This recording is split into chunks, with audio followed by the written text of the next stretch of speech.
हरे राम राम राम हरे हरे, हरे कृष्ण कृष्ण कृष्ण हरे हरे, हरे राम राम राम हरे हरे, हरे कृष्ण कृष्ण कृष्ण हरे हरे, हरे राम राम राम हरे हरे, हरे कृष्ण कृष्ण कृष्ण हरे हरे, हरे राम राम हरे हरे, हरे कृष्ण कृष्ण कृष्ण हरे हरे, हरे राम राम राम हरे हरे, हरे कृष्ण कृष्ण कृष्ण हरे हरे, हरे राम राम हरे हरे, हरे कृष्ण कृष्ण कृष्ण हरे हरे, हरे राम राम राम हरे हरे, हरे कृष्ण कृष्ण कृष्ण हरे हरे, हरे राम राम हरे हरे,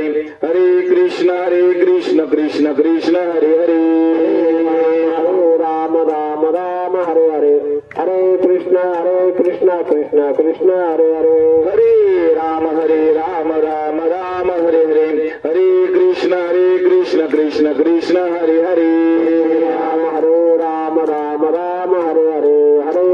हरे हरे, हरे राम राम हरे हरे, हरे कृष्ण कृष्ण कृष्ण हरे हरे, हरे राम राम राम हरे हरे, हरे कृष्ण कृष्ण कृष्ण हरे हरे, राम राम हरे हरे, हरे कृष्ण कृष्ण कृष्ण हरे हरे, हरे राम राम राम हरे हरे, हरे कृष्ण कृष्ण कृष्ण हरे हरे, राम राम हरे हरे, हरे कृष्ण कृष्ण कृष्ण हरे हरे, हरे राम राम राम हरे हरे, हरे कृष्ण कृष्ण कृष्ण हरे हरे, हरे राम राम हरे हरे, हरे कृष्ण कृष्ण कृष्ण हरे हरे, कुंडलिकावृदे हरि विठ्ठल श्री ज्ञानदेव तुकाराम पंढरीनाथ भगवान की जय, माऊली ज्ञानेश्वर महाराज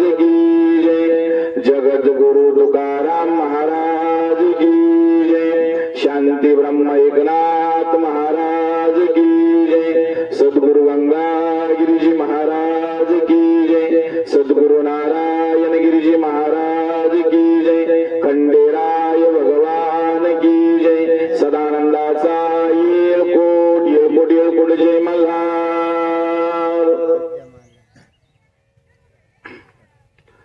लेपुराचे हित वाहे माऊलीचे चित्त,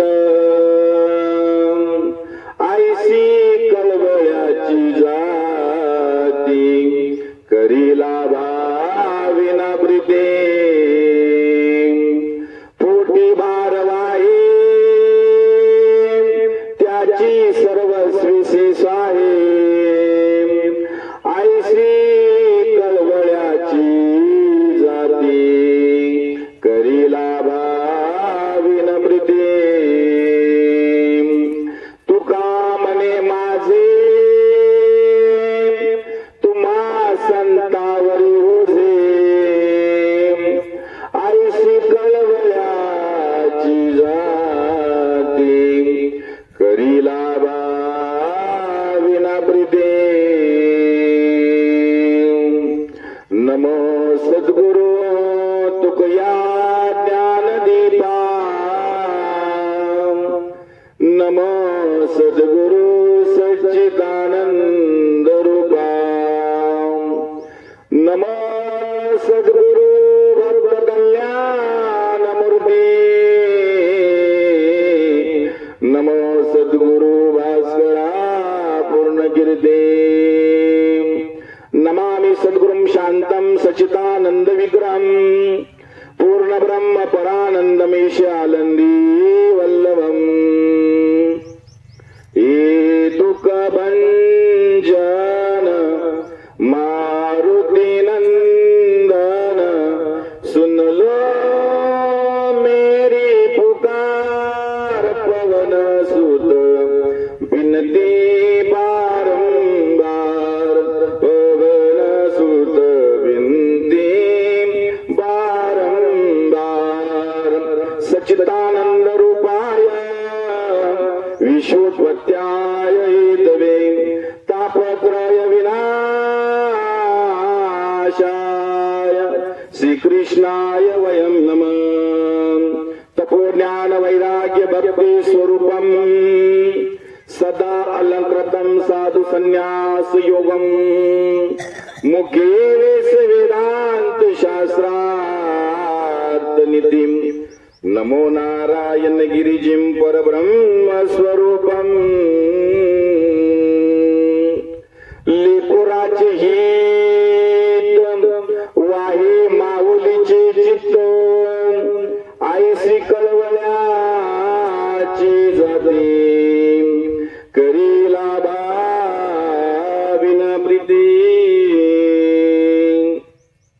प्रस्तुत प्राप्त प्रसंगी प्राप्त स्थळी उपस्थित सर्व प्रभुप्रिय सज्जन, सर्व देववृंद, मायबाप, तुम्हा मायबापांच्या सेवेकरता म्हणून दाखवलेला जो अभंग आहे, जगतवंदनीय जगद्गुरु श्रीमंत साधू वैराग्याचे मूर्तिमंत पुतळे संत श्रेष्ठ तुकाराम महाराज यांचा हा 4 चरणाचा अभंग असून या अभंगामध्ये आईचं महत्व प्रतिपादन करतात. अभंगावरती चिंतन मांडण्यापूर्वी थोडासा परिहार द्यायचा तो असा, ज्यांचं 1 वर्षापूर्वी देहावसान झालं असे असणारे वैकुंठवासी, कैलासवासी, गंगा भागीरथी बाई गंगाधर गोरे या आईंना तुमच्या आमच्यातून जाऊन आज 1 वर्ष पूर्ण होते. त्यांच्या प्रथम पुण्य स्मरणानिमित्त, त्यांच्या प्रथम पुण्यतिथी निमित्त ही सेवा आहे. आईच्या पश्चात त्यांचा परिवार आहे. श्री ज्ञानदेव गंगाधर गोरे पाटील मुलगा, श्री सोपान गंगाधर गोरे पाटील मुलगा, श्री लक्ष्मण किंवा बंटी भाऊ ज्ञानदेव गोरे नातू, श्री राज सोपान गोरे नातू, श्री नामदेव गंगाधर गोरे मुलगा, सौ रंजना चंद्रभान गोटेकर पाटील मुलगी, चिरंजीव प्रवीण नामदेव गोरे नातू, चिरंजीव किरण सोपान गोरे नातू, चिरंजीव प्रतिकेश भारत गोरे नातू, समस्त गोरे पाटील परिवार, गोरे पाटील परिवारावरती प्रेम करणारे त्यांची सर्व आप्तेष्ट नातलग सगळे सोयरे या ठिकाणी उपस्थित आहे. ज्यांचा सुंदर असा मंडप आहे, सुंदर अशी सिस्टीम आहे. आदरणीय साळुंके काका या ठिकाणी उपस्थित आहे, धन्यवाद. त्याचप्रमाणे आदरणीय हरिभक्त परायण आमचे गुरुबंधू संजीव भाऊ येनगे या ठिकाणी उपस्थित आहे, त्यांनाही धन्यवाद. आत्ताच या ठिकाणी उपस्थित झालेले आमचे विष्णुपंत शेळके या ठिकाणी उपस्थित आहे, धन्यवाद. त्याचप्रमाणे आदरणीय जय मल्हार पायदिंडी सोहळ्यातील इथं सर्व मंडळी उपस्थित आहे. आदरणीय नाना आहेत, आदरणीय चोपदार भाऊ आहेत, आदरणीय कासार भाऊ आहेत, आदरणीय गोरे मामा, सर्व उपस्थित सर्व प्रभुप्रिय सज्जन. बघा, आपण बारकाईने जरी विचार केला, बारकाईने जर चिंतन केलं, या ठिकाणी अभंग जो आहे संत श्रेष्ठ तुकाराम महाराज यांचा आहे. आईचं रूपक केलेलं आहे. जसे संत उदार असतात तशी आई देखील उदार असते. संतानंतर भूमिका आईचीच सर्वात महत्वाची आहे. मुलावरती प्रेम करणारी ती आई असते. लेपुराचे हित वाहे माऊलीचे चित्त आईसी कळवळ्याची जाती करीला भाविन प्रीती. जगाच्या पाठीवर आई एक पात्र असं आहे, ती लेकराचं हित बघते. कोणत्याही अवस्थेत लेकराशी संलग्न राहते. म्हणले पोटी भार वाहे त्याशी सर्वस्वसी साहे आईसी कळवळ्याची जाती करीला भाविन प्रीती. तिच्या अंतःकरणात कोणत्याही गोष्टीची अभिलाषा नसते, कोणत्याही गोष्टीचा लाभ नसतो. ती निस्वार्थ प्रेम करते म्हणते मुलावरती.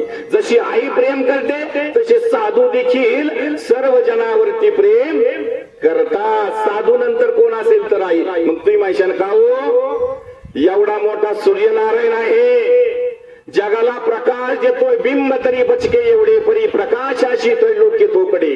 साधू संत सांगतात एवढा छोटासा गोळा आहे पण अख्ख्या जगाला प्रकाशमय करतो. त्याचे उपकार नाही का आपल्यावरती? होय महाराज, त्या सूर्यनारायणाचे आपल्यावरती अनंत उपकार आहेत. परंतु ऐका, सूर्य सूर्य जय हरी सूर्य दिवसा प्रकाशमान असतो, माणसाला दिवसा प्रकाश देतो, मात्र रात्री प्रकाश देत नाही. म्हणून ती उपमा सुद्धा सूर्याच्या ठिकाणी लागू होत नाही. मग तुम्ही म्हणशाल मेघ नाही का? मेघ उदार परी ओसरे परी उपमेसी नापुरे. किती सुंदर प्रमाणे बघा ज्ञानेश्वरी मध्ये ज्ञानेश्वर महाराज म्हटले मेघ उदार आहे. मेघ काहीच बघत नाही, सर्वांना सारखा पाऊस पडतो तेव्हा असं विचारतो, हा जो पाऊस पडतोय ना हा नेमकं कोणासाठी पडतो? विचार केला तर माऊलींची फार सुंदर ओवी बरं ज्ञानेश्वरी मध्ये. पावसाचं पडणं एका पक्षासाठी आहे, त्याचं नाव चातक. चातक पाऊस पडतोय चातकासाठी, परिणाम सर्व जगाचं कल्याण. अगदी तीच रीत बघा, गाय दूध देते कोणाला अनुसरून? वासराला अनुसरून. वासराला अनुसरून गाय दूध देते. वासरू जर डोळ्याच्या आड झालं, मला वाटतंय गाय दूध देईन बाबा, परंतु ती पानात चोरून ठेवी. जसं की नाही वासरू डोळ्यासमोर येईल ती पूर्ण पाना सोडीन. तशी ज्ञानेश्वरी विवाह किती सुंदर आहे. वत्साचे ने ओरसे दुभते होय दरिद्रशे, पांडवाचे निमिसे जग उद्धरण. म्हणले भगवान श्रीकृष्णांनी गीता कोणाला सांगितली? अर्जुनाला सांगितले. मला असं सांगायचंय, अर्जुन फक्त निमित्त आहे, सांगणं सर्व जगासाठी आहे. जसं अर्जुनाचं निमित्त केलं आणि पूर्ण पाना सोडला, पूर्ण पाना सोडला. बघा बरं का, सांगणं अर्जुनाला जरी असलं तर त्या संबंधाने सर्व विश्वाचं हित आहे. तसं मेघ उदार आहे, मेघ उदार आहे, तो पडतो. म्हणले तो उपकार करत नाही का जगावरती? करतोय ना वो उपकार. कोण म्हणत नाही उपकार करतो? तो जगावरती उपकार करतो, पण त्याचे 3च महिने असतात पावसाचे देखील. तसं संत सदैव ह्या जीवावरती उपकार करतात, किंवा आई सदैव ह्या जीवावरती उपकार करते. आता ही गाय देखील उपकार करते. भारतीय संस्कृतीमध्ये सगळ्यात श्रेष्ठ दैवत या गायीचं गाय सांगितलेली गाय. ही गाय सर्व अंगाने पवित्र आहे. विचार करा आता थोडासा, श्राद्धापर्यंत येतो म्हणजे पुढली भूमिका मांडायला मला मी मोकळा. बघा बरं, विचार करा, ज्या दिवशी या आईचं जाणं झालं की नाही, या आई गेल्यानंतर त्यांच्या मुलांनी जे काही पिंड दिले म्हणजे घास काढले, गेल्यानंतर घास काढल्यानंतर त्या जीवाला अंगुष्ठी नावाचा देह तयार झाला त्या घासाच्या संबंधानं. कारण की ते घास एखाद्या व्यक्ती घरातून निघून गेल्यानंतर तो मुलगा जो असतो, जो पानडी असतो, तो घास किती काढतो? एकंदरीत 9 घास काढतो. गरुड पुराण असं सांगतंय, ते ज्यांनी पाणी पाजलं की नाही त्यांनी एका जागेवरती बसायचं आणि एका जागेवरती बसून एकदाच अन्न घ्यायचं आणि एक घास काढायचं. त्या घासाला म्हणा पिंड. जे पिंडी ते ब्रह्मांडी, किंवा संत श्रेष्ठ एकनाथ महाराज फार सुंदर भाषा आहे. पिंड पदावरी दिला आपुलिया करी, माझे झाले गयावर जन, पिटले पितरांचे ऋण. जे पिंडी तेच ब्रह्मांडी. म्हणून आपण त्या आईच्या संबंधानं 9 पिंड दिले. त्या 9 पिंडाच्या संबंधानं त्या जीवाला अंगुष्ठी नावाचा देह भेटला. आणि अंगुष्ठी नावाचा देह भेटल्यानंतर तुम्ही म्हणशाल ही गोष्ट शक्य आहे का? त्या पिंडाच्या संबंध उत्पत्ती होऊ शकते का? होय. अजून थोडस व्यापक जातो बघा. शास्त्र सांगतंय 4 प्रकारची उत्पत्ती: जारज, अंडज, स्वदेश आणि उद्भिज. बघा, जारापासून उत्पत्ती. जारापासून कोणाची उत्पत्ती होती? जारापासून आपली, गायीची. अंड्यापासून उत्पत्ती, बीजापासून उत्पत्ती, आणि नंबर 4 घामापासून देखील उत्पत्ती आहे. मग घामापासून कोणता जीव जन्माला आला सांगता येईल दादा? घामापासून यो येतो यो घाम. बाबांनी बरोबर सांगितलं. म्हटले ऊ ऊ ऊ गुचा जन्म घामापासून होतोय बरं. पिसाचा जन्म घामापासून, गोचिडाचा जन्म घामापासून. नाही कळायला तीन गोष्टी जाऊ द्या, परत सोपं करून सांगतो. तुमच्या घरासमोर एक पाण्याचं टिपण भरलंय, 15 दिवस त्याच्याकडे बघूच नका. काय होतंय म्हटले, जीव जन्माला येतोय. अजून सांगू, सडेल नासक्या घाण पाण्यापासून सुद्धा जीव जन्माला येतोय. म्हणून शास्त्र सांगतंय, एखादा जीव जर गेला, आपल्या घरातून एक व्यक्ती निघून गेली, ही आई 1 वर्षापूर्वी निघून गेली, त्या मुलाने पिंड दिले आणि पिंड दिल्याच्या संबंधाने तिला अंगुष्ठी नावाचा देह भेटला. अंगुष्ठी नावाचा देह भेटल्यानंतर दशक्रिया विधीला पिंडदान विधी झाला, अन्नदान झालं. दशक्रिया विधीला 11वा गेला, 12वा गेला आणि 13वा दिवस आला. 13व्या दिवशी आपण पुन्हा एकदा अन्नदान केलं आणि 13व्या दिवशी गेलेल्या या आईच्या संबंधानं या गोरे परिवारानं पुष्कळ गोष्टी दान दिल्या. जाताना चप्पल सुद्धा ब्राह्मण काकाला दान दिली, एक शिडी दान दिली, ताट तांब्या दान केला. तुम्हाला सांगतो, आसन सुद्धा दान केलं, बस्तर सुद्धा दान केलं, बऱ्याच गाय सुद्धा दान केली.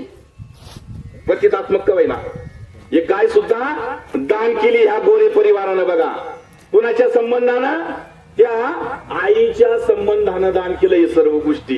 कारण की का, 13वा म्हणजे वाटी लावण्याचा दिवस असतो. बघा बरं, मी श्राद्धापर्यंत येतोय म्हणजे मला पुढली भूमिका मानतो मी. बघा 13वा म्हणजे वाटी लावण्याचा दिवस असतो. जसं एखाद्या मुलीचं लग्न झालं, लग्न झाल्यानंतर तिला आणण्यासाठी पहिल्या मुलाला आपण जातो की नाही. आपण गेल्यानंतर तिथं काय करतात ती मंडळी, जे पाहुणे मंडळी आली त्यांच्यासाठी स्वयंपाक बनवतात, त्यांना जीव घालतात, त्यांना तिळाला गंध लावतात, टोपी घालतात, उपरणं टाकतात आणि म्हणतात जपून जा. तर तीच भूमिका आहे आपली. 13व्याला अन्नदान, 10व्याला अन्नदान झालं, 13व्याला परत अन्नदान झालं. आणि अन्नदान झाल्यानंतर या गोरे परिवाराच्या संबंधानं जेवढे काही पाहुणे रावळे आपतेष्ट नातलग सगळे सोयरे होते, सर्व 13व्याच्या दिवशी आले आणि त्या दिवशी गोरे परिवाराचं सुतक सुवीर पिटलं आणि तो अन्न बनवलं, त्याचा तो पिंड तयार केला. बघा बरं, तो पिंड तयार करून जिथं अंत्य संस्कार केलेले होते तिथं तो पिंड ठेवला आणि गेलेल्या जीवाचा प्रवास चालू झाला. म्हणजे 13व्याच्या दिवशी त्या जीवाचा प्रवास चालू होतो. इकडे सुतक सुवेल सर्व पिटतं. आता प्रवास चालू झाल्यानंतर गरुड पुराण असं सांगतंय, 1 वर्षामध्ये त्या जीवाला 16 गावं पार करावं लागतं. किती? 16 गावं पार करावं लागतात. म्हणजे यम्यपूर, सौरीपूर, नागेंद्र भुवन, पुष्कळ त्या गावांची नाव आहे. 16 गावांची 16 गाव आहे. बर, मग तिकडं प्रवास चालू असताना त्या जीवाला 1 दिवस आराम असतो. कधी?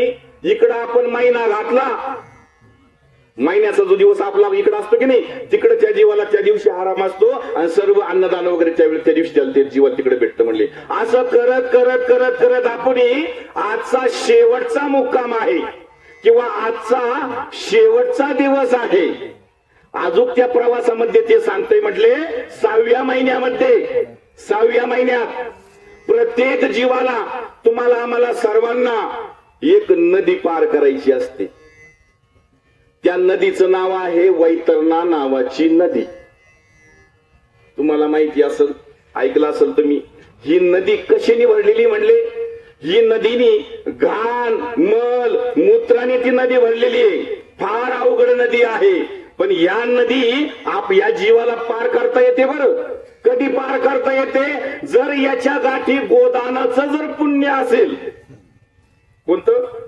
गोदान म्हणजे गायदान जर केलेले असेल ह्या जीवानी, तर त्याला तिथं नौका मिळेल किंवा गायीच्या शेपीला धरून हात तो ती नदी पार करू शकतो.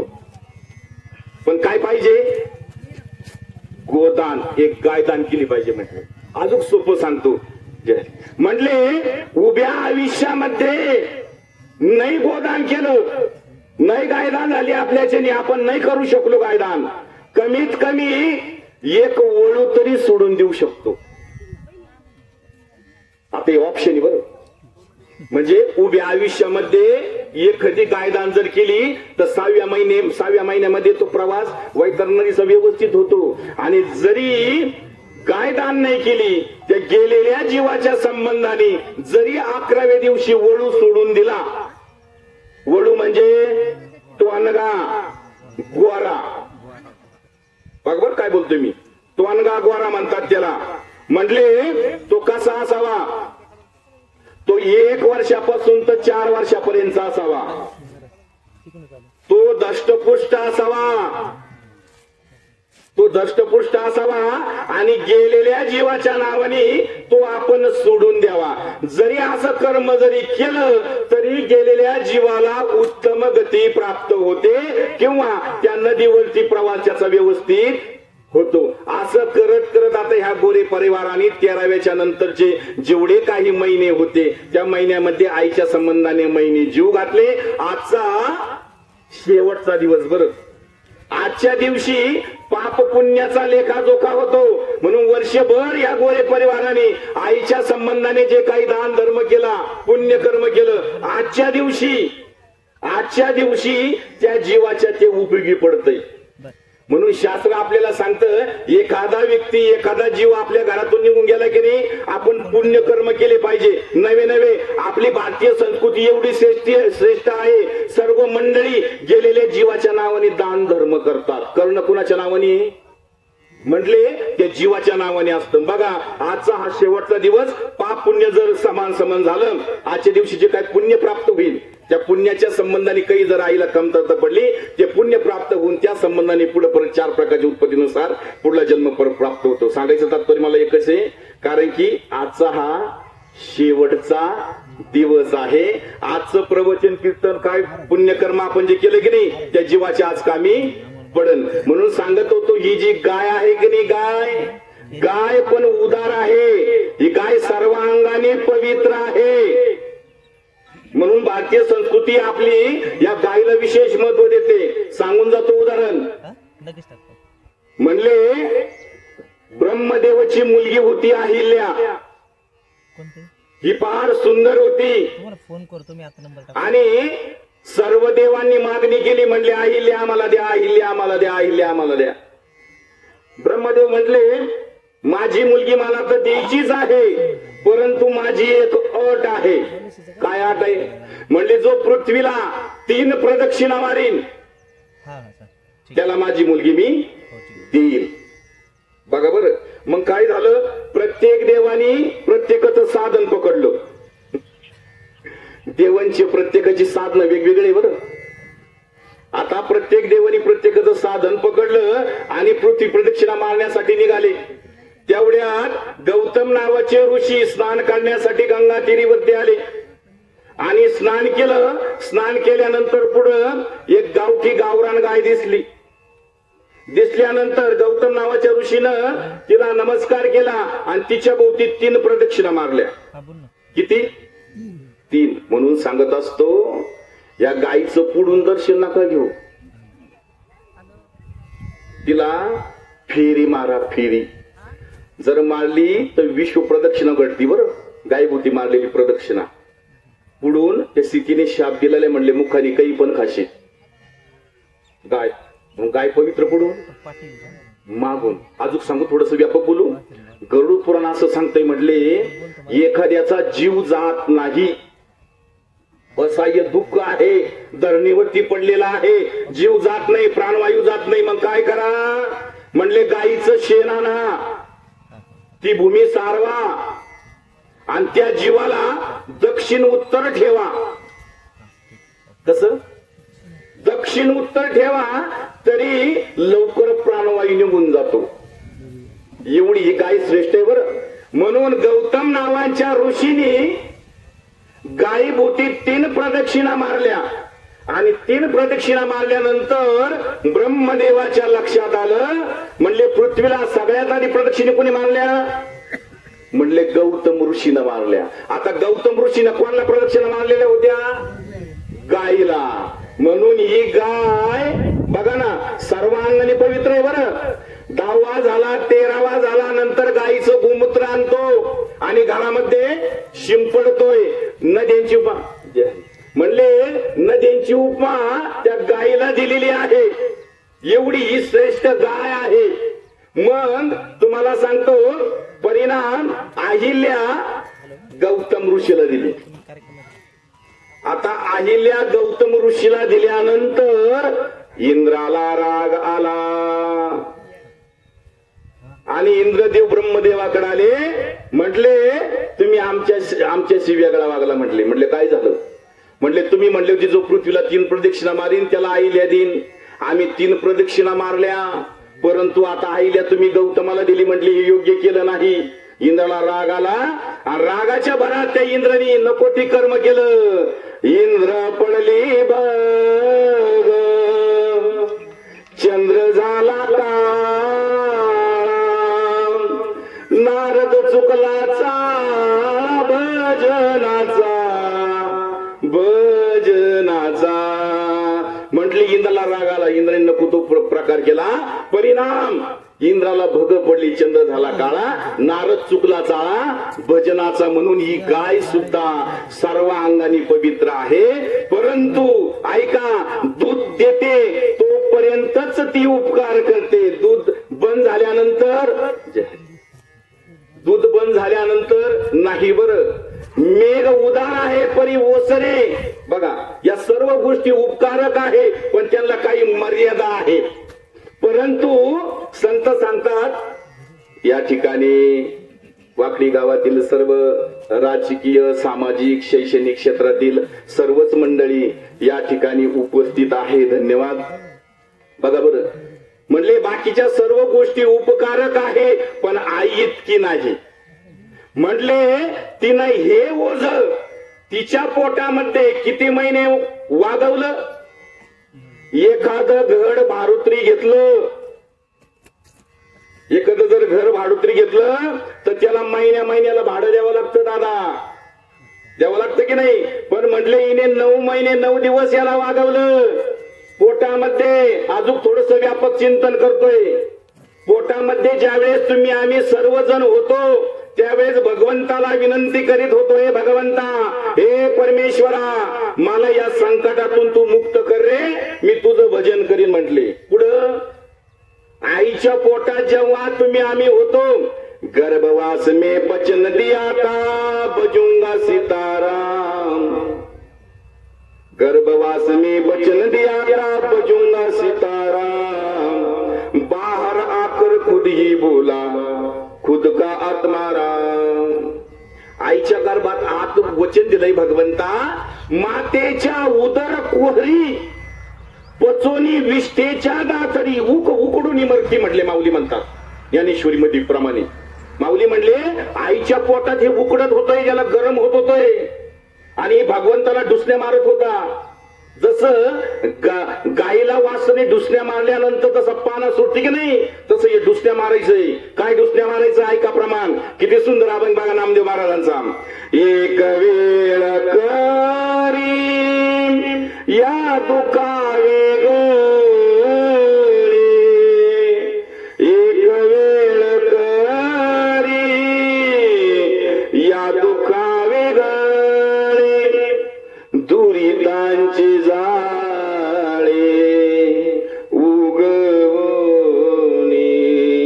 दुरितांची जाळे उगवणे. आठवीन पाय माझा नवस, आठवीन पाय माझा नवस. रात्र आणि दिवस पांडुरंगा, रात्र आणि दिवस पांडुरंगा. आठवीन पाय माझा नवस, आठवीन पाय माझा नवस. किती व्यापक प्रमाणे म्हटले भगवंताला हा प्रार्थना करत होता, हे भगवंता, हे परमेश्वरा, मला या यातनेतून मुक्त कर रे.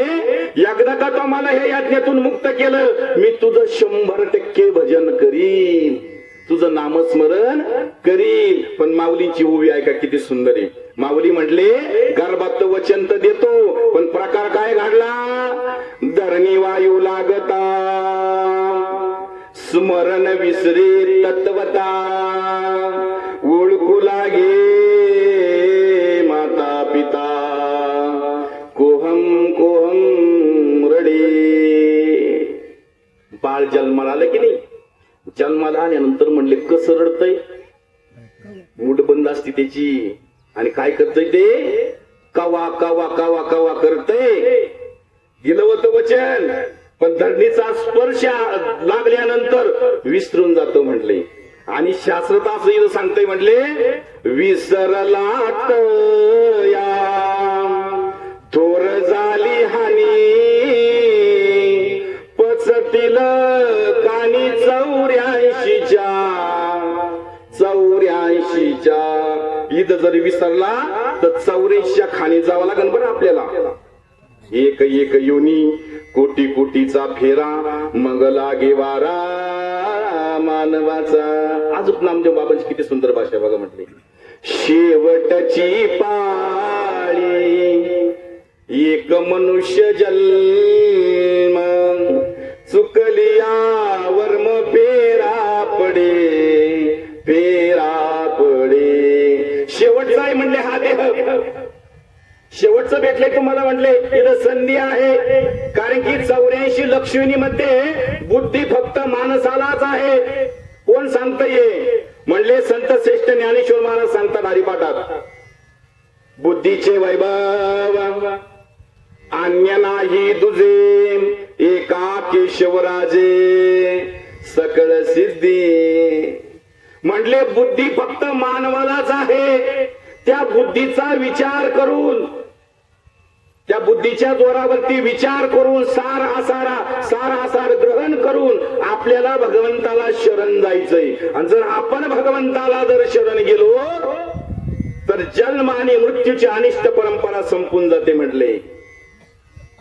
पण काय पाहिजे शरण गेला पाहिजे ऐका प्रमाण. जो मज होय अनन्य शरण, त्याचे निवारे मी जन्म मरण, या लागी शरणागता शरण मीच एक. कारण की हात पाय कान नाक डोळे कशासाठी दिले. अजून थोडस व्यापक बोलतो, किती सुंदर आहे बघा साधूची भाषा. म्हणले देवी दिला देह भजना गोमाता, भजना गोमाता तो या झाला पाटा. पादिकेचा म्हटले भगवंताने देतानाच हे शरीर भजनासाठीच दिलंय. माऊली आणखीन व्यापक बोलतात, येण्याची शरीरे शरीरा येणे सरे, किंबहुना येर जरे चिरा पडे. किती व्यापक भाषा आहे माऊलीची म्हटली. याच्या माध्यमातून आपल्याला सर्व चुकावता येते बरं, परंतु इथं गाफील राहून जमणार नाही, बेसावध राहून जमणार नाही म्हटले. बेसावध जर राहिला तो काळ घाला घालतो म्हटले. प्रत्येक घडी प्रत्येक क्षण आपण सावध असलो पाहिजे. आणि मला तर असं वाटतंय अखंड भजन चालू पाहिजे. कोणतं अखंड भजन चालू पाहिजे. भजनाचं खंडनच नको. आणि खंडन जर झालं आणि खंडन झाल्यानंतर जर काळाने ओढवलं, काळाचं संकट जर ओढवलं तर म्हटले नाही चुकत हो, नाही चुकत, नाही चुकत. माऊली किती व्यापक भाषेत बोलतात बघा बरं. माऊली सांगतात तुमच्या आमच्या जीवनातला सगळ्यात महत्वाचा क्षण कोणता असेल तर तो शेवटचा क्षण. आणि परमार्थ जो करायचा आहे आपण जो करतो तो शेवट राम आठवण्यासाठी करतोय, शेवट कृष्ण आठवण्यासाठी करतोय. कारण की शेवटी राम आणि कृष्णाचं जर स्मरण झालं तर जीवन मुक्त झाला हा. परंतु माऊलींची भाषा एक अशी एका ठिकाणी म्हणले, आस्तेची या महापुरी रिगता ती कोटवरी, प्राप्तीच्या पैलतिरी एखाद्याची. म्हटले अशी अवस्था तुम्हाला आम्हाला प्राप्त झाली पाहिजे. त्यासाठी काय करावं लागेल? त्यासाठी आपल्याला अखंड भजन करावं लागेल. आणि संतांनी आपल्याला अखंड भजनाची रीत सांगून दिली, सांगितली. बरोबर रीतीनं जर आपण गेलो तर 100% स्मरण होईल. म्हणून सांगत असतो प्रत्येक ठिकाणी, पुन्हा एकदा सांगतो, संत श्रेष्ठ तुकाराम महाराज यांचं जीवन 42 वर्षाचं आहे. 42 वर्षामध्ये भगवंताचं भजन पूजन नामस्मरण आहे. अखंड जीवन भक्तीमध्ये घातले, नामस्मरणामध्ये घातले. बघा बरं, पण तुकाराम महाराजांनी म्हणावं, हे जे मी केलंय ना, हे कशासाठी केलंय? फार सुंदर सांगतात ते. म्हटले आयुष्यभर केलं, कशासाठी? शेवटचा क्षण साधण्यासाठी.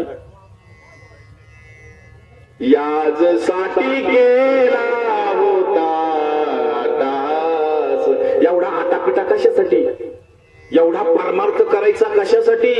रात्रंदिवस पळतोय कशासाठी? म्हणले शेवट साधण्यासाठी. शेवट साधण्यासाठी हा आटापिटा करायचा. बरं, कारण शेवटची अवस्था अवघड असते. शेवटची अवस्था फार कठीण असते, लक्षात घ्या. सांगून जातो तुम्हाला शेवटची अवस्था. पण तुकाराम महाराज म्हटले याच्यासाठी मी 8 तास केला, शेवटचा दिस गोड व्हावा म्हणून अखंड केलं. आणि अखंड केल्यानंतर शेवट स्मरण होतंय. अखंड जर केलं तर स्मरण होईल, अखंड जर केलं नाही तर स्मरण होणार नाही. अजून थोडस व्यापक बोलतोय. आलं ध्यानाला तर गेली शेणाला, नाही तर बसली उन्हाला. असं नाही बरं, असं नाही चालणार. म्हणले परमार्थ कधी मधी करून जमणार नाही, अखंडच करावा लागेल. आणि अखंड केल्यानंतरच ते स्मरण होईल, एरवी होणार नाही. म्हटले नाही होणार स्मरण. त्याच्या स्वरूपाशी आपण एकरूप होऊ, पण अखंड केलं तर. म्हणून जगाच्या पाठीवर संत श्रेष्ठ तुकाराम महाराज सांगतात, आई सारखं दैवत या जगाच्या पाठीवरती नाही म्हटले. कारण की लेकराचं हित जाणणारी ती आई असते. जिचे पिढे बाळ प्राण तियेचा विकळ, आईसा मातेचा स्वभाव, सूत्र दोरी एक जीव. जिच्या बाळाला त्रास झाला तर हिच्या अंतःकरणात तुटतोय म्हटले, हिला त्रास होतोय. कारण की दोघीचं सूत्र एकच म्हटले. तुकाराम महाराज म्हटले जिचे पिढे बाळ प्राण तियेचा विकळ, आईसा मातेचा स्वभाव, सूत्र दोरी एक जीव. दोघांची एकच भाषा आहे म्हटली. त्रास त्याला झाला तर दुःख तिला होतंय म्हटले. परंतु होतंय काय माहिती का? साधू संतांनी आपल्याला बऱ्याचशा वेळेस सांगितलंय, सावध केलंय तुम्हा आम्हाला, पण आपण सावध होत नाही म्हटले. आपण बेसावध असतो. रामदास स्वामींचा एक अभंग आहे बघा, किती सुंदर आहे बघा. ते त्या अभंगामध्ये सर्व आपलं जीवनच तो अभंग सांगतो. सावधान, ऐकेले शब्द, सावधान शब्द ऐकेले का? म्हटले ऐकेले. कधी? बोल्यावरती चढला, तांदळाच्या रूपात फेकून मारले लोकांनी आम्हाला. त्यावेळेस म्हटले सावधान, सावध सावधान वाचे वदा नारायण. म्हणले सावध व्हा आणि मुखाला राम नामाचा चाळा लावा. आयुष्य आपलं सांगितलं. म्हणले 10 वर्ष बालपण, 20 वर्ष तारुण्य. 10 वर्ष कशामध्ये गेले? बालपणात गेले. 20व्या वर्षी तरुण झाला, तारुण्यात आला.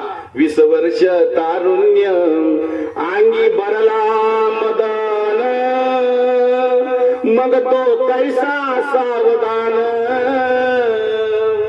सावध सावधान वाची वदा नारायण. 20व्या वर्षी अंगामध्ये मदन भरला, अंगामध्ये ताकद असते, रग असते. तो कोणालाच मानत नाही, कोणालाच मानत नाही. 20व्या वर्षामध्ये बघा आता 30 वर्षापर्यंत आला. 30 वर्ष होती दारा पुत्र मागे फिरती. 30व्या वर्षी लेकर बाळ माग पुढं फिरतात म्हणले. प्रपंच लागे पाटी मग तो कैसा परमार्थी. सावध सावधान वाचे वदा नारायण. 40 वर्ष होती डोळा 40 आली. 40व्या वर्षामध्ये माणसाला चष्मा लागतो म्हणले. कधी? 40व्या वर्षामध्ये. 40 वर्ष होती डोळा 40 आली. डोळ्यात भुरळ पडली कैशी दूर आणि जवळी. सावध सावधान वाचे वदा नारायण. 40व्या वर्षामध्ये डोळ्यात धूळ निर्माण झाली म्हणले. माझ्या जवळचं कोणी आणि लांबचं कोणी त्याला काही कळायला तयार नाही. 40 वर्ष गेली बरं. आता 50व्या वर्षी सांगतात. 50 वर्ष झाली हलती दाताच्या पंक्ती. म्हणले 50व्या वर्षामध्ये दात हालायला लागली. आता श्याम केस पांढरे होती म्हणले काळे केस पांढर झाली. कधी? 50मध्ये. म्हणले काल ते काय म्हणते? झाला म्हातारा म्हणती. झाला म्हातारा म्हातारा म्हणती. कधी? 50व्या वर्षामध्ये. आता 60वं वर्ष आलं बरं. 60वं. साठीची बुद्धी नाती. काय म्हटले? साठीची बुद्धी नाठी मग हाता आली काठी. हातात आता काठी आली. वस वस लागे पाठी त्याशी कारटी हसती. सावध सावधान वाचे वदा नारायण. म्हणले 60व्या वर्षी प्रपंच पाठी लागतो. वसवस करतोय म्हणले प्रपंचासाठी. त्याला घरातली मुलं बाळ हसतात म्हटले. 70ची झाली रचना. कितीची? 70 बरोबर. 70ची झाली रचना. उठल्याने बसवेना बसवेना चालवेना झाला दैन्यवान. 70मध्ये बसल्यानंतर उठता येत नाही. उठल्यानंतर बसता येत नाही. अवस्था दैन्यमान झाली. कशी झाली? काकडा फार सुंदर सांगतो बरं का. आता अशी अवस्था झाली म्हणले बाबा. मज नाही हात पाय डोळा पडली झापड. कर्ण बधीर झाले वाचा बोले रे बोबड. नाक मुख गळू लागले लाळ्या आणि शेंबूड. श्वाना परी गती झाली. श्वान म्हणजे कुत्रा. साधूच प्रमाण किती व्यापक आहे. श्वाना परी गती झाली अवघी करती हाडहाड. कोण हाडाड करतात? आता म्हटले घरातलेच मंडळी करतात. हाडाड करतात बरं. म्हणले सावध होई बापा काळ लागला रे मापा. आयुष्यच माझ पण काळ करतोय म्हणले. आता सावध हो. म्हणून 4-20 मिळून 80. किती? आता 80च्या घरात गेला. फार तक्त करतोय 80च्या घरामध्ये जाऊन सुद्धा. पण याला लेकर बाळ साथ देत नाही. का? कारण याचं शरीरच याला साथ देत नाही म्हणले.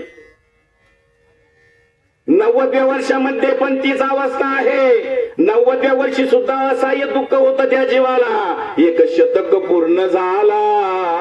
100 वर्ष झाली आता. किती? 100. 1 शतक पूर्ण झाला. आला तसा वाया गेला. रामदास स्वामी म्हणे योगी सावध झाला. सावध सावधान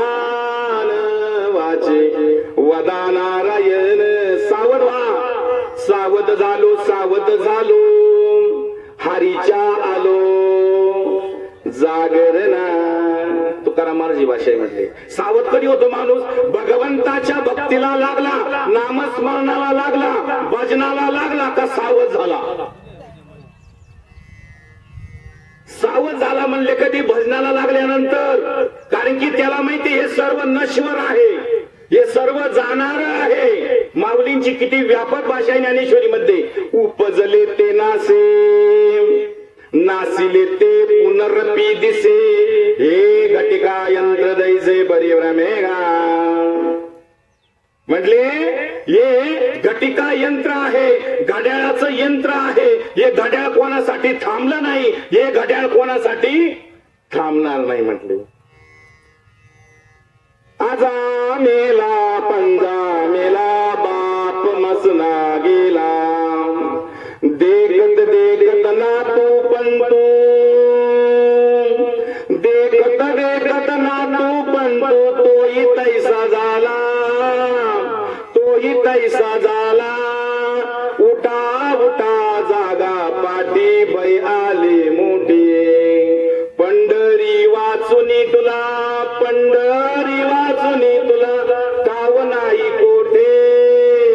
उठा उठा जागा पाठी बै आले मोठे. म्हटले उठा जाग व्हा.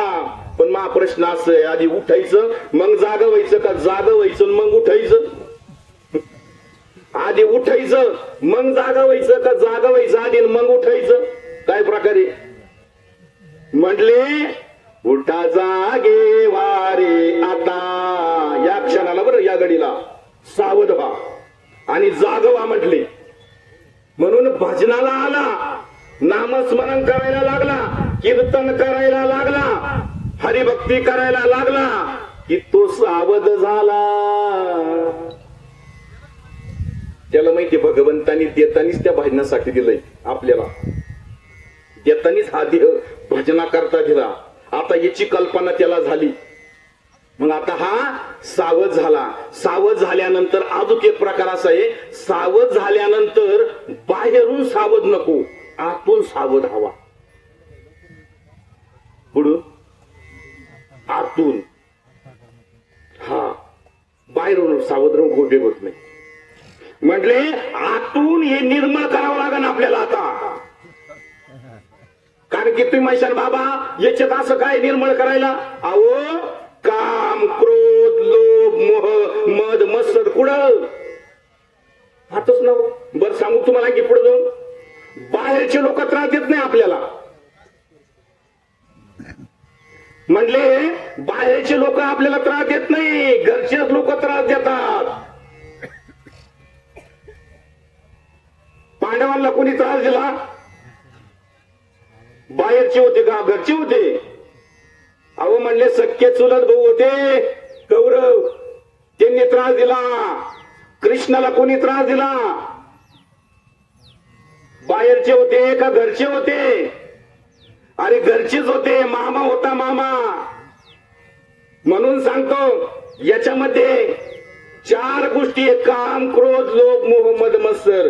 हे माणसाला त्रास देतात आणि ती आत आहे बर का, बाहेर नाही. शत्रू आपले आतच आहे आणि हे आतले शत्रू आपल्याला मारायचे. मारण्यासाठी एकच साधन आहे, भगवंताचं भजन. बाकी कोणतंच साधन नाही म्हटलं इथं. ते भगवंताचं नामस्मरण ते एक साधन आहे म्हटले. मी तो अल्पमतीहीन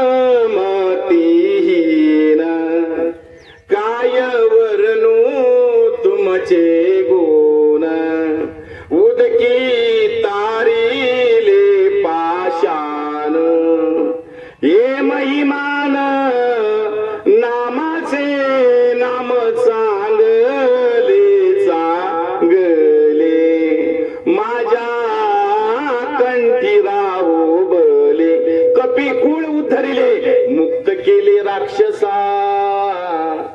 म्हणले माकडांचा उद्धार झाला बरं रामनामाने. कोणाचा? माकडांचा उद्धार झाला, एक गजेंद्र नावाच्या हत्तीचा उद्धार झाला, प्राण्यांचा सुद्धा उद्धार झाला भगवंताच्या भजनाने. मग याचा होणार नाही का? 100% होईल म्हटले. पण हे शत्रू जाणं गरजेचं आहे. आतले शत्रू मारावे लागतील आपल्याला. हे पॉवरफुल साधन आहे बरं का. नामामध्ये एवढी शक्ती आहे, माणूस तेवढं पापच करू शकत नाही. तृणाग्नी मेळे समरस झाले, तैसे नामे केले जपता हरी, जपता हरी. म्हणले गावताच्या किती गांजा असू द्या, फक्त नामस्मरण रूपी एक काडी त्याला लावा, सर्व भस्म होतंय म्हटले. नामात एवढी शक्ती आहे, तेवढं माणूस पाप करू शकत नाही. आणि कुणी जरी केलं नामस्मरण, चांडाळ जरी असला चांडाळ, त्याचा सुद्धा उद्धार करतो बरं का. त्याचा सुद्धा उद्धार होतो त्या नामस्मरणाने. चांडाळाचा सुद्धा न पाहे याती कुळाचा विचार, भक्त करुणा कर ज्ञानाबाई. माऊली सांगतात, इथं जातीपुतीचा विचार नाही, या जातीचा या समाजाचा याचा विचार संतांकडे नाही. कोणीही या, नटकट यावे शुद्ध होणी जावे. म्हणले नटखट कोणी आलं तरी त्याचा उद्धार इथं आहे. म्हणून एवढं सोपं साधन आहे. काय? नामस्मरण. सोपं म्हटले, अवघडात पडायची गरज नाही. योग यागी विधी होणार नाही का होईल? एका पायावरती आपण उभा राहू शकतो का 4-4, 5-5 तास? म्हणले नाही शक्य ते. मग सरळ सरळ काय? नामस्मरण. कलियुगी उद्धार हरीच्या नामे. उद्धारी म्हटले कलियुगाचा. तुम्ही बारकाईने चिंतन करा, बारकाईने व्यापक विचार करा. जेवढे जेवढे काही संत मंडळी ह्या भूतलावरती होऊन गेले, त्यांनी एकच संदेश जगाला दिला, विठोबाची शरण जावे, निज निष्ठा नाम घ्यावे, किंवा नाम घेता वाया गेला आयसा कोणी ऐकिला. ऐकलं का तुम्ही? नामस्मरण केलं वाया गेला म्हटले नाही. जगाच्या पाठीवर असं काही घडलं नाही. बरं, एवढं श्रेष्ठ आहे. माऊलीची तर ओवी अशी आहे, नाम जपतो परम बाधू नाशके स्नानादी कर्मे, नामे पावन धर्माधर्म, नाम वेदार्थ पूर्ण ब्रह्म. साराच सारे म्हटले नाम. नाव नाही बरं, नाम. नाव हे ठेवलेलं असतं. थोडस व्यापक बोलतो मी, कारण की बाळ जन्माला आलं की नाही, ते नाव घेऊन आलं का नाव ठेवलं? ठेवलं. बरोबर आहे की नाही? नाम अनादिकालचं आहे, नाव ठेवलेलं असतंय. मी बोलत नाही, माझी भाषा नाही, ज्ञानेश्वरांची गोड भाषा आहे. उपजली या बालकासी नाव नाही तयापासी, नी ठेवेली नावेसी ओ देत उठे.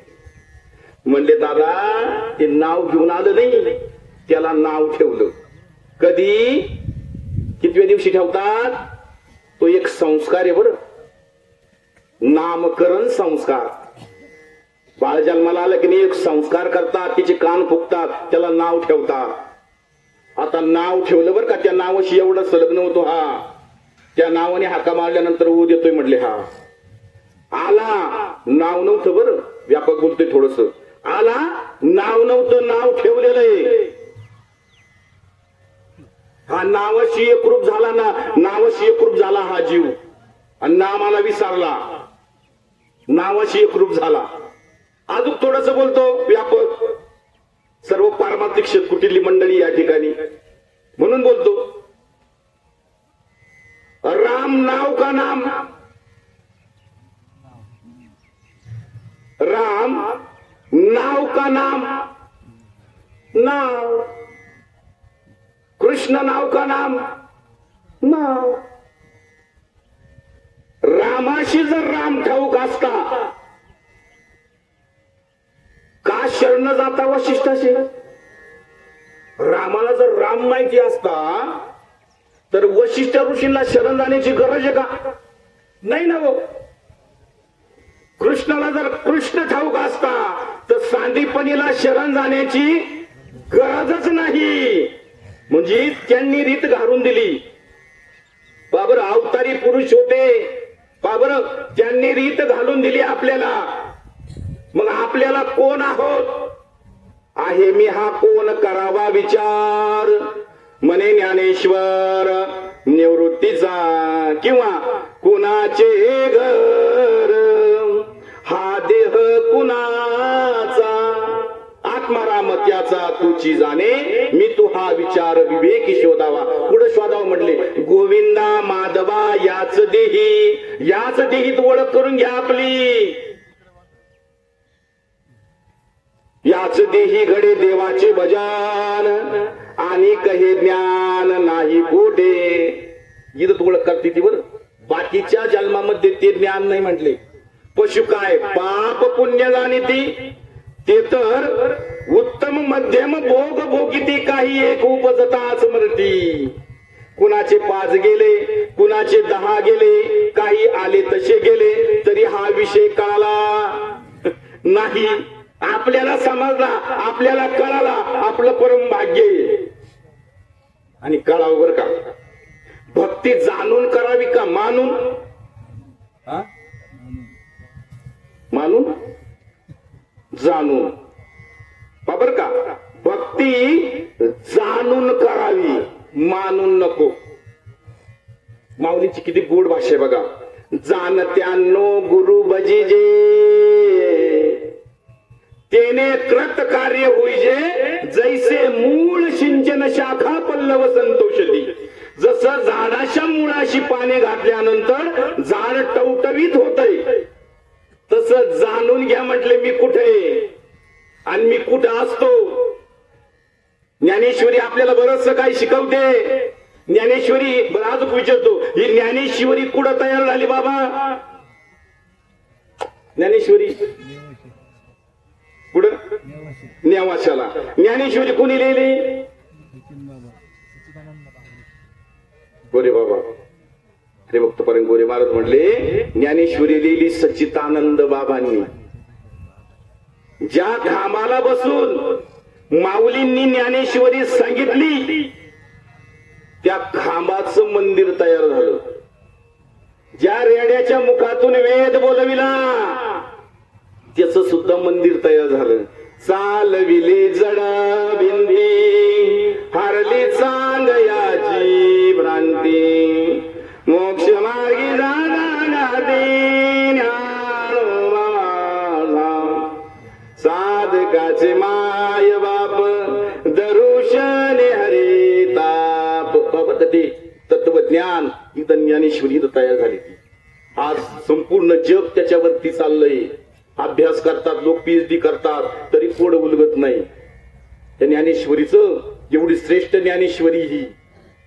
ज्ञान होय मुडा, आती मूर्खा त्या दगडा. फक्त काय पाहिजे? भाव. भाव धरुनी वाचे ज्ञानेश्वरी, कृपा करी हरी तयावरी, किंवा भाव बळे आकळे एरवी ना करे. भाविवीन देव न कळेनी संदेह, गुरवीन अनुभव कैसा कळे. म्हणले देवाला काय पाहिजे? तुमचा भाव पाहिजे. म्हटले भाव. देव भावाचा भुकेला, हाची दुष्काळ तयाला, किंवा जया म्हणे जैसा भाव, तया तैसा अनुभव, दाविसी दयागना, ऐसी तुझी ही माव, आरती साई बाबा. भाव. त्याला तुमचा आमचा फक्त काय पाहिजे? भावच पाहिजे, याच्या पलीकडे काही नाही. म्हणून सांगतात, या अभंगाच्या माध्यमातून संत श्रेष्ठ तुकाराम महाराज सांगतात, आई एक श्रेष्ठ आहे. आईची उपमा दुसऱ्या कोणालाच नाही म्हणले. सूर्याला नाही. सूर्य दिवसा प्रकाश देतो, रात्रीचा प्रकाश देत नाही, म्हणून तो अपयशी ठरला. नदी देखील नाही. जर ती ओसरली तर नाही बरं, ही गाय देखील नाही. मग एवढी आई श्रेष्ठ आहे. म्हणून तुकाराम महाराज म्हणतात, लेकराचं हित जाणणारी ती आईच असते. जगाच्या पाठीवर चुलती नाही. कोण? आई. लेकुराचे हित वाहे माऊलीचे चित्त, आईशी कळवळ्याची जाती करीला भाविना प्रीती. किंवा तुकाराम महाराज ते गाईचं उदाहरण देतात. तुका म्हणे वत्स देनवेचे चित्ती तैसे मज येते सांभाळीत. म्हटले गाईचा गोठा आहे, गाईचं वासरू गाईच्या गोठ्यामध्ये आहे आणि त्या गोठ्याला आग लागली. आग लागल्यानंतर गाय काय करील म्हटले, गाय सरळ तुडील. किती मोठा अग्नी असू द्या, मुलाला वाचवण्यासाठी त्या गोठ्यामध्ये ती प्रवेश करेल. ती माग पुढे बघणार नाही. कारण की तिच्या अंतःकरणात सगळ्यात जवळचं जिव्हाळ्याचं असेल तर कोण, की तिचं बाळ आहे. तुका म्हणे वत्स देणेवीची चित्ती तैसे मज इति सांभाळित. आणि साधू सुद्धा तसाच असतो. आई आणि साधू ही एक भूमिका आहे दोघांचीही. जसे संत असतात तशीच आई असते. फार सुंदर उदाहरण सांगतो. ती काय करू शकते मुलांसाठी, काय करू शकते याच्या संबंधाने उदाहरण सांगतो बघा. म्हटले एक स्त्री गर्भावस्थेमध्ये होती आणि गर्भावस्थेमध्ये असताना तिचे मालक बाहेर गावी जायचे 15-15 दिवस कामाच्या निमित्तानं. ती गर्भावस्थेमध्ये होती, थोडे दिवस राहिलेली होती. तिला एक नणंद होती,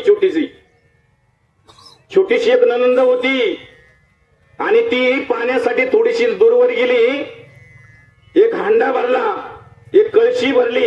हांडा आणि कळशी भरल्यानंतर एक डोक्यावरती घेतला, एक कमरावरती घेतला आणि घराकडे येत असताना घराजवळ आली. आणि घराजवळ आल्यानंतर तो हांडा आणि कळशी खाली पडली. तिला यातना होऊ लागल्या, पोटात दुखू लागलं, असह्य दुःख व्हायला लागलं आणि ती शोक करायला लागली.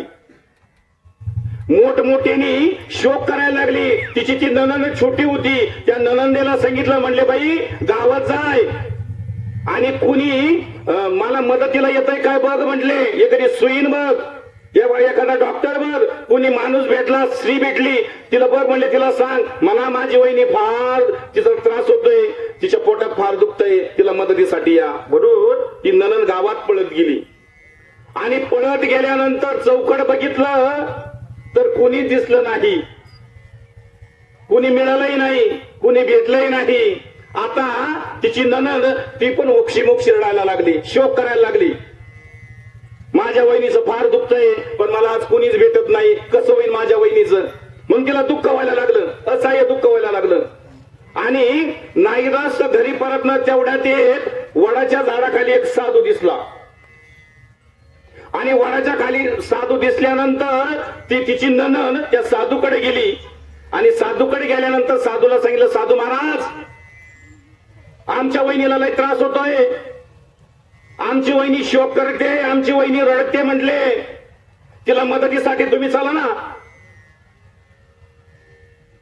ते म्हटले बाई तिच्या मदतीला मी येऊ शकत नाही, पण एक काम करू शकतो, तिच्या यातना मी कमी करीन.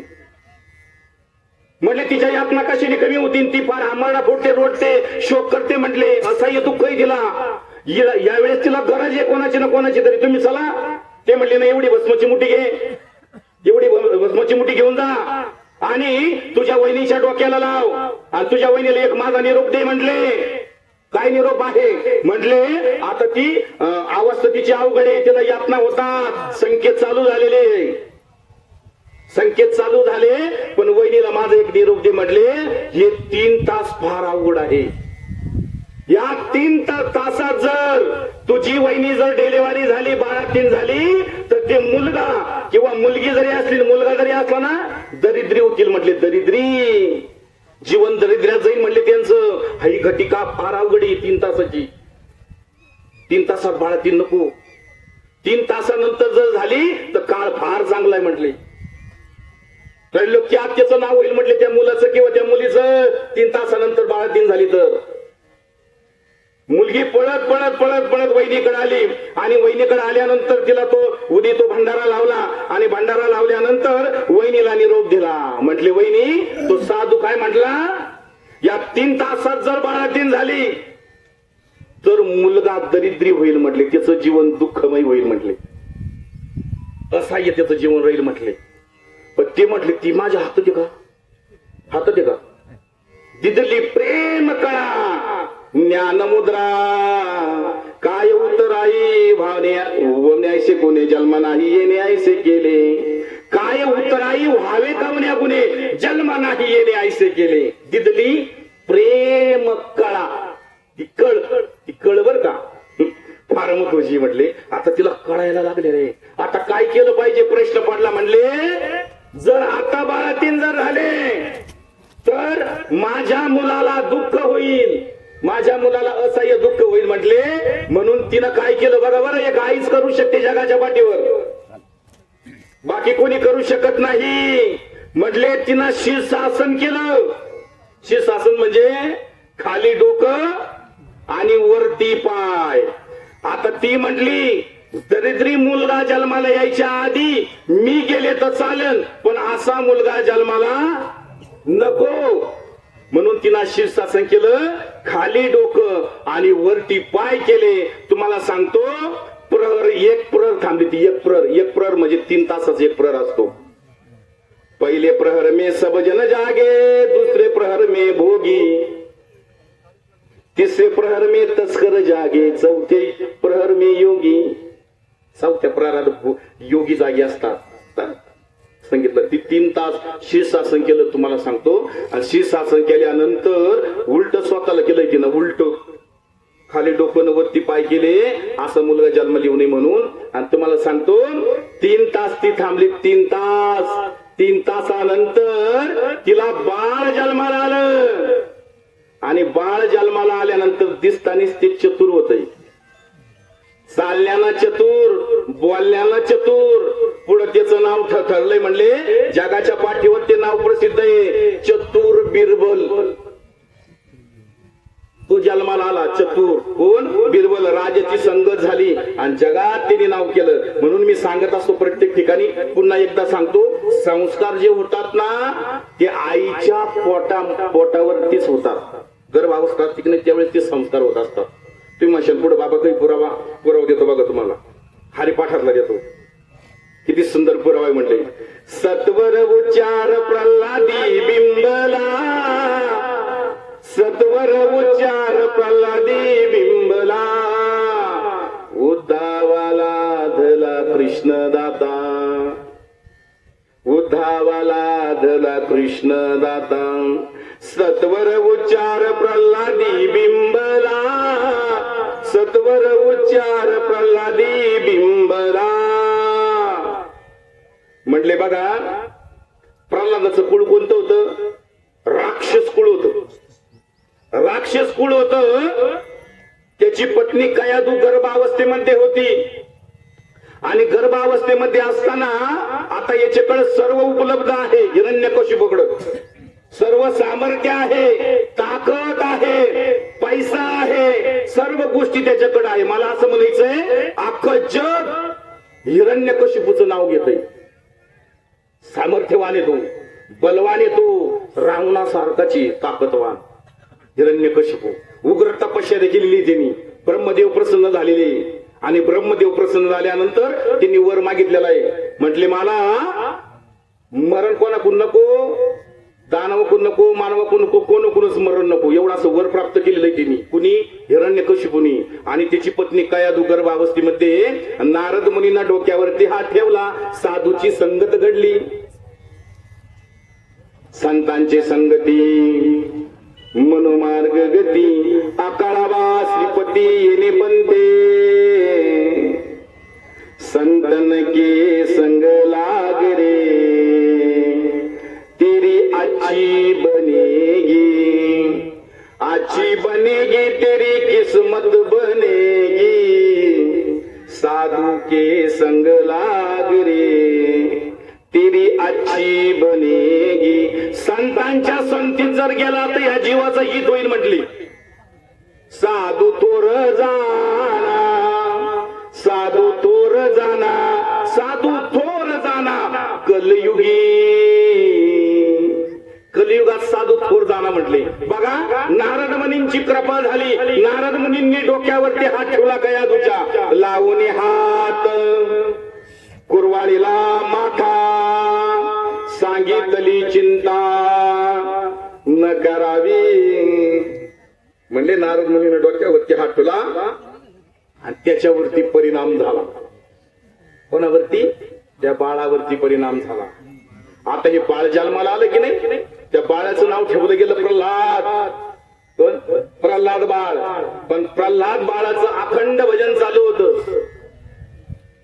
सारखा काय म्हणायचा? नारायण नारायण. बापाला वाईट वाटायचं. म्हटले अरे एवढं सामर्थ्य, एवढं ताकद आहे, साऱ्या गोष्टी असताना लोक माझा जय जयकार करतात आणि माझाच मुलगा माझ्या विरोधात जातो म्हटले. नारायण म्हणतो म्हटले.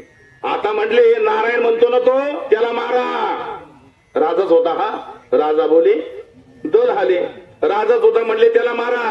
पर्याय कोणत्या पर्यायाने मारून टाका म्हणले त्याला. मग त्याला वेगवेगळ्या प्रकारे मारण्याचा प्रयत्न केला.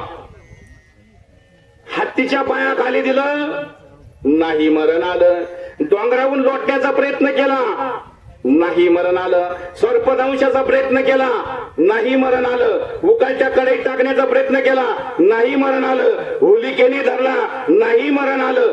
देव राखेत या मारील कोण न मोडे काटा हिंडतावन न मोडे काटा हिंडतावन देव राखे तया मारील कोण. अरे देवाची कृपा ज्याच्यावरती आहे त्याला मारणारा कोण? त्याच्यावर ईश्वराची कृपा आहे. अखंड म्हणतोय बघा बरं का अखंडचा परिणाम किती. अखंड म्हणल्यामुळं एवढे मारण्याचे प्रयत्न केले पण त्याच्यावरती काही परिणाम झाला नाही. कारण की पुढे घडलं हे पोटात. अजून वेगळं उदाहरण सांगतो म्हणजे तुमच्या लक्षात येईल. जसं भगवान श्रीकृष्णाची बहीण, तिचं नाव काय? सुभद्रा. बघा बरं महिला मंडळ सुभद्रा. आता ही सुभद्रा काय म्हणले, गर्भावस्थेमध्ये होती आणि भगवान श्रीकृष्ण सुभद्रेला आणण्यासाठी गेले. हस्तिनापूर ते द्वारका पुष्कळ अंतर आहे. मग भगवान श्रीकृष्णाने रथावरती बसले आणि सुभद्रेला आणण्यासाठी गेले. सुभद्रेला रथामध्ये बसवलं. ती गर्भावस्थेमध्ये बघा. आणि वारकरी संप्रदायाची परंपरा सुद्धा अशी बरं. पार्वती म्हणे शिवसंभा भजन कुणाचे करता हाची मजा चंबा. पत्नी विचारते देवाला, देवा तुम्ही देवादी देव महादेव आहात. एक लोटाभर तांब्याचं पाणी जरी पिंडीवरती टाकलं तरी भगवान महादेव प्रसन्न होतात. म्हणले एवढे तुम्ही महान आहात पण मला विचारायचंय तुम्हाला, तुम्ही कोणाचं भजन करता हो? ते म्हटले माझ्यावरती एक देवता आहे त्याचं भजन करावं लागतं. म्हटले तुम्ही जे भजन करताना ते मला सांगा, ते मला द्या. त्यावेळेस भगवान शिव म्हणले हात धरू नका. ते म्हणले नाही नाही तुम्ही जे करता ते मला करायचंय. आणि त्याच्या संबंधाने वारकरी सांभाळायचा उदय बर का. जाऊ द्या तिकडे जायचं मला, तो विषय माझा नाही. मी सांगतोय सुभद्रेचं. भगवान श्रीकृष्ण रथावरती स्वार झाले. रथामध्ये ती बसली. रथामध्ये बसल्यानंतर प्रवास चालू झाला. प्रवास चालू झाल्यानंतर ती गर्भावस्थेमध्ये, तुम्हाला पुष्कळ पुरावे देतो बरं मी याचे, गर्भदान ते मृत्यू 16 सांगितले संस्कार शास्त्रनी. बघा बरं. प्रवास चालू झाला. प्रवास चालू झाल्यानंतर बहीण म्हणते भावाला, दादा फार लांबणीचा प्रवास आहे, मग काहीतरी पाहिजे गप्पा गोष्टी नाही का. गप्पा गोष्टी पाहिजे म्हटले प्रवासामध्ये. प्रवास लवकर होतोय म्हटले. मग ते म्हणले ताई मला गप्पा गोष्टी येतात पण सर्व युद्धाच्या येतात. कोणत्या? युद्धाच्या येतात म्हटले. ती म्हटली युद्धाच्या व्हायना सांगा. आता बरंच लांबे अंतरे चालता चालता बोला म्हटली. रथामध्ये बहीण बसली. प्रवास चालू झाला. बरं ऐकते ना तुम्ही. प्रवास चालू झाला. प्रवास चालू झाल्यानंतर भगवान श्रीकृष्णाने सांगायला सुरुवात केली. चक्रव्यूह मध्ये कसं जायचं, त्याचं भेदन कसं करायचं हे ऐकलं कुणी? आईनं ऐकलं. आईनं. आणि ऐकल्यानंतर अर्धा प्रवास झाला. अर्धा प्रवास झाल्यानंतर वारा सुटला. असा वारा जसं नाही का आपण गाडीवरती लहान मुला जर घेऊन चाललो, प्रवास जर असला तर मुलगा असला की नाही तर निम्म्या वाटामध्ये झोपी जातो. का? वारा लागतो ना, वारा झोपी लागतो. हिच्या बाबतीत तसंच घडलं. जायचं कसं, भेदन कसं करायचं हे ऐकलं तिना, परंतु बाहेर पडायचं काय ऐकलं नाही. झोप लागली. आणि माणसाला झोप कधी येते? दोन कारण आहे. एक तर डोक्यावरून जाते किंवा मनाविरुद्ध घटना घडते, तेव्हा झोप येते बरं का. तशी काय झोप येत नाही. तिनं ऐकलं तर वर ऐकलं, परंतु नंतर तिला झोप लागली आणि बाहेर पडायचं तिनं ऐकलं नाही. त्याचा परिणाम असा झाला, भर युद्धभूमीमध्ये शत्रूच्या लाथा बुक्क्या खाऊन अभिमन्यूला मरावं लागलं. बर म्हणले बापापेक्षा काकणभर श्रेष्ठ होता मुलगा. बापापेक्षा श्रेष्ठ होता, अर्जुनापेक्षा पण श्रेष्ठ होता. कोण? मुलगा श्रेष्ठ होता. पण शत्रूच्या लाथा बुक्क्या खाऊन मरावं लागलं. मरण ज्यावेळेस त्याला मृत्यू येत होता त्यावेळेस समोर कोण होतं म्हटले समोर भगवान श्रीकृष्ण आहे, त्याचे मामा कृष्ण आहे आणि समोर त्याचे वडील देखील आहे, त्यांचं नाव अर्जुन. आता मुलाला अपेक्षा आहे मामा तरी मदतीला येईल आणि बाप तरी मदतीला येईल, अपेक्षा आहे. आशेने बघतोय तो, कारण की आशा फार वाईट आहे. सर्व सुखाची आशा जन्म गेला, क्षण एक मुक्ती यज्ञ नाही केला, हिंडता दिशा शीन पावला, माया वेष्टीला जीव माझा, माझे स्वहित नेना ते कोणी. ही आशा फार वाईट आहे. या आशेने पुष्कळ लोक अटकले बरं. आमिषाच्या मिश गळ गेली मासा, फोटोनिया घसा मरण पावे. आशेच्या संबंधाने अटकला आणि आशा शेवटी आपल्याला आठवीत कुठं कुठं तरी. माणूस जर शेवटची घटका असली का नाही, शेवटची घटका असली तर घरचे लोक विचारतात घरच्यांना, पहा बर का थोडा काळ राहिला, यांची काही इच्छा आहे का पहा. तुम्हाला सर्वांना अनुभव असेल. माणूस जायच्या स्थितीत आला का घरचे लोक विचारतात, काय पाहिजे तुम्हाला, काय आणून देऊ, काय खायचं आहे का तुम्हाला, खायचं आहे काही. बरोबर विचारा घरच्या लोकांना. जर राहिले तर आवड गणित होई. बरं कुठलं गणित आवड होतंय म्हणले आणि खरोखर होतंय. माळकरी असलं तरी विचारतात, गुतलत नाही पुढं. माळकऱ्याला विचारतात म्हणजे घरचे त्याला बुंदी द्या बरं. अजून एक प्रकारे आपल्याकडं आयुष्यभर त्या माठातलं ती माऊली पाणी पिली, ते वडील पाणी पिले त्या माठातलं, आपणही माठातलं पाणी पिलो. आपले काही प्रथा आहे, व्यक्ती काही घटिका मोजायला लागली का त्याला मांडीवर घेणं. घेतलं मांडीवर, मांडीवर घेऊन काय करतात ते शिप शिप शिप. आता शिप तर समजत वर आबा काय होतंय.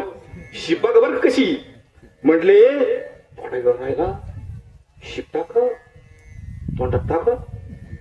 आता जी व्यक्ती दीड दोन तासानंतर जाणारे, 1.5-2 तासानंतर जी व्यक्ती जाणारे ती व्यक्ती 15 मिनिटातच जाते.